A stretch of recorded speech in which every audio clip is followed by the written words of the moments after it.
তো ফাইনালি এতদিনের প্রতীক্ষার অবসান হতে চলেছে। দিনটা ছিল ফ্রাইডে 30 মে। সকাল সকাল ঘুম থেকে উঠে 7:30 নাগাদ চা বিস্কিট খেয়ে দিয়ে স্নান বান করে রেডি হয়ে লাঞ্চ আর ব্রেকফাস্ট একসাথে করে বেরিয়ে পড়লাম। কোথায় যাচ্ছি কি করছি তোমরা কিছুই বুঝতে পারছো না। I know. তো বলে দিই, আমি মেকআপ আর্টিস্ট হয়েছি। তো ওই দিন ছিল আমার এক্সাম ডে। আমার সাথে এই যে আমার একটা সখী যাচ্ছিল। অনেক টেনশন, অনেক ভয় নিয়ে আমরা তো বেরিয়ে পড়েছি 9টা নাগাদ, আর আমাদের এক্সামের টাইম ছিল 11টা নাগাদ। তো সবার আগে পৌঁছে গেছি আমরা, কেননা টেনশনের চক্করে ভাবলাম একটু আগে থেকে গিয়েই বসে থাকা ভালো। জানি এটা এইচএস মাধ্যমিকের মতো না, বাট স্টিল এক্সাম বলে কথা। আর আমার সাথে যিনি যাচ্ছিলেন ও অলরেডি এক্সপিরিয়েন্স, আর আমি ছিলাম বিগিনার। ওর অতটাও টেনশন হচ্ছিল না যতটা আমার হচ্ছিল।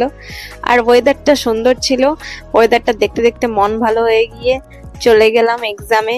এক্সাম কমপ্লিট করে ঘড়িতে অলমোস্ট বাজে 5টা 10। পেটে তো খিদেতে একদম অবস্থা খারাপ। আর আজকে কি লুকটা করেছি তোমরা দেখে নাও, আমি দিয়ে দিচ্ছি।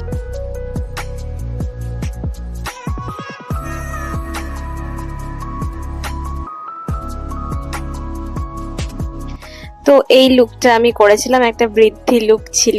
তোমরা জানিও কেমন লেগেছে। অলরেডি ছবি আমি পোস্ট করেছি ফেসবুকে, ইনস্টাতে। ওখানে যদি ফলো না করে থাকো ওখানে অলরেডি ফলো করে ফেলো। আরো অনেক অনেক সুন্দর সুন্দর কাজ নিয়ে আগামী দিনে আসবো। তো আজকের মতো এখানেই টাটা। আর বাড়ি যাওয়ার পথে একটা কেএফসি থেকে খাবার অর্ডার করে গাড়িতে বসে বসে খেতে খেতে চললাম।